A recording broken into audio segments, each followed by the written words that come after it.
Mjumbe wa kamati kuu CCM na mlezi wa mkoa wa Pwani ndugu Leila Ngozi amemng'oa diwani wa Chadema na wenzake 43 na kuhamia Chama cha Mapinduzi katika kata ya Dutumi wilaya ya Kibaha mkoani Pwani. Akikabidhi kadi za Chama cha Mapinduzi kwa viongozi hao, Ngozi amesema wanapochagua kiongozi wa chama tofauti na CCM ni kujicheleweshea maendeleo na kusema CCM iko tayari kumpokea mtu yeyote ambaye anapenda maendeleo.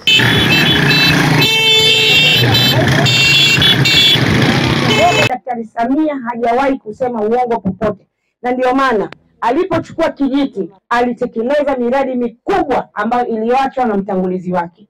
Kwa nini ashinde ambayo anaianzisha mwenyewe?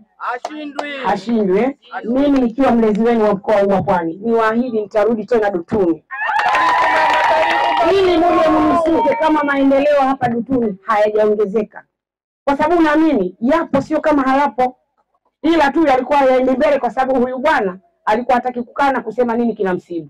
Sasa ameamua kuja, tumpe mashirikiano, tumpokee kwa mikono miwili. Ameangalia njia gani sahihi ya kwenda, na hakuna njia yoyote bali ni Chama cha Mapinduzi.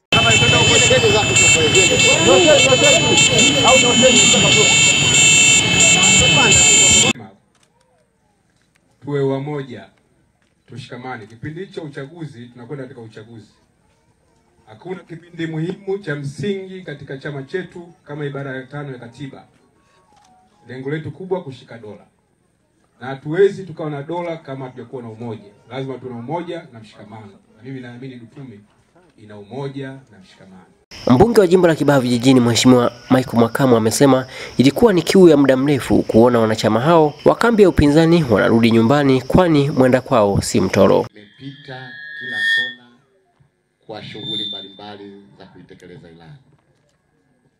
Jambo pekee moja, kiongozi wangu, mjumbe wa kamati kuu, ambalo napenda kukuthibitishia ni kwamba mikutano yote ya hadhara niliyofanya kwenye kata hii na maeneo mengine kwenye jimbo hili, wananchi kwa macho yao, kwa kauli zao, wameniambia wametambua kazi kubwa aliyofanya Mheshimiwa Rais, na kwa sababu hiyo walikuwa wananipa mashinikizo mengi.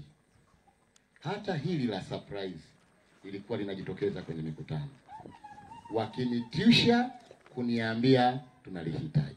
Naye diwani huyo ndugu Ramadhan Rajabu Huseni kwa niaba ya wenzake 43 amesema kilichowashawishi kurudi CCM ni utekelezaji wa ilani katika kipindi cha awamu ya 6 ya Rais Dr. Samia Suluhu Hassan, kwani jumla bilioni 3 na milioni 200 zimeletwa katika kata ya Dutumi bila kuangalia upinzani. Wajumbe wote, wenye viti wa vitongoji wote, wenye viti wa serikali wote, mtu ni safi. Kwa hiyo ndugu mgeni rasmi, ikikupendeza kwa maneno haya machache, mimi na wenzangu wananchi wa kata ya Dutumi, viongozi wa wilaya na mkoa, ikiwapendeza leo mfanye sisi ni moja ya familia ya wana Chama cha Mapinduzi. Kwa ridhaa yetu tumeona kuna sababu kubwa sana ya kukipigania Chama cha Mapinduzi katika kata ya Dutumi. Tuna deni na Mama Samia na lazima tulilipe. Dawa ya deni kulipa. Asante sana mheshimiwa mgeni rasmi. Awali Leila Ngozi alikutana na viongozi wa Chama cha Mapinduzi katika wilaya ya Bagamoyo, na hiyo yote ni katika ziara yake inayoendelea mkoani Pwani. Mtazamaji, tufuatilie kwa mitandao yetu ya kijamii Facebook, X na Instagram, andika Pwani Media News. Pia bonyeza alama ya subscribe hapo chini, like, share na kucomment. Kutoka Kibaha mkoani Pwani, mimi ni Michael Elasto.